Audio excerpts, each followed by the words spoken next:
Assalamualaikum warahmatullahi wabarakatuh. Selamat pagi semua. Perkenalkan, nama saya Siti Fadila Hairia dari kelompok 3. Saya sebagai penyaji kedua. Saya akan mempresentasikan mengenai jenis-jenis teks dan prinsip-prinsip pembelajaran berbasis teks.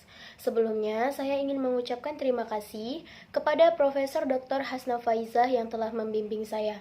Baiklah, kita mulai. Yang pertama, kita akan membahas mengenai jenis-jenis teks. Jenis-jenis teks dimaknai sebagai genre dalam arti sempit.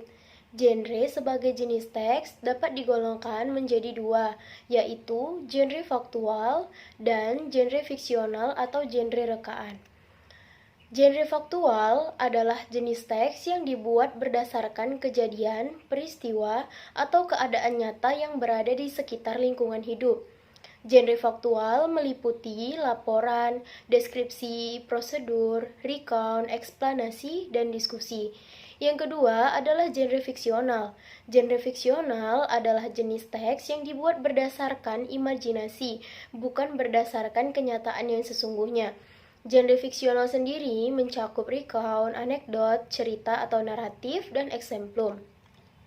Genre sendiri dapat dijelaskan juga dari sudut pandang mikro dan makro, yaitu untuk genre yang faktual seperti laporan, deskripsi, prosedur, recount, eksplanasi, dan diskusi, serta untuk genre yang fiksional seperti recount, anekdot, cerita atau naratif, dan eksemplum adalah nama-nama genre mikro.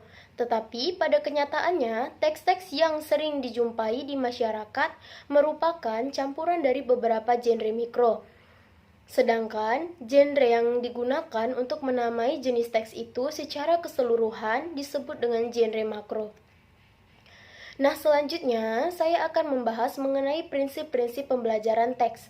Pada pengajaran dan pembelajaran berbasis teks, terdapat 4 tahap yang harus ditempuh. Yang pertama, yaitu tahap pembangunan konteks. Yang kedua, tahap pemodelan teks. Yang ketiga, tahap pembuatan teks secara bersama-sama. Dan yang terakhir, yaitu tahap pembuatan teks secara mandiri. Yang pertama, yaitu tahap pembangunan konteks. Di sini yang dimaksudkan adalah sebagai langkah awal yang dilakukan oleh dosen bersama dengan mahasiswa untuk mengarahkan pemikiran ke dalam pokok persoalan yang akan dibahas pada bab itu. Nah, selanjutnya yaitu tahap pemodelan. Tahap pemodelan yaitu tahap yang berisi tentang pembahasan teks yang diberikan sebagai model pembelajaran. Pembahasan diserahkan kepada semua aspek kebahasaan yang membentuk teks itu secara keseluruhan. Nah, yang ketiga yaitu tahap pembangunan teks secara bersama-sama.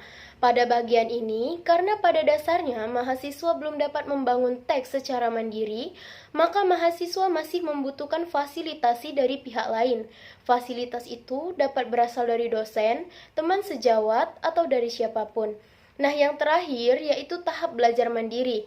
Pada tahap ini, mahasiswa diharapkan dapat mengaktualisasikan diri dengan menggunakan teks sesuai dengan jenis dan ciri-ciri seperti yang telah ditunjukkan pada model tanpa bantuan dari manapun. Baiklah, itu saja yang dapat saya sampaikan. Lebih dan kurangnya saya mohon maaf. Wassalamualaikum warahmatullahi wabarakatuh.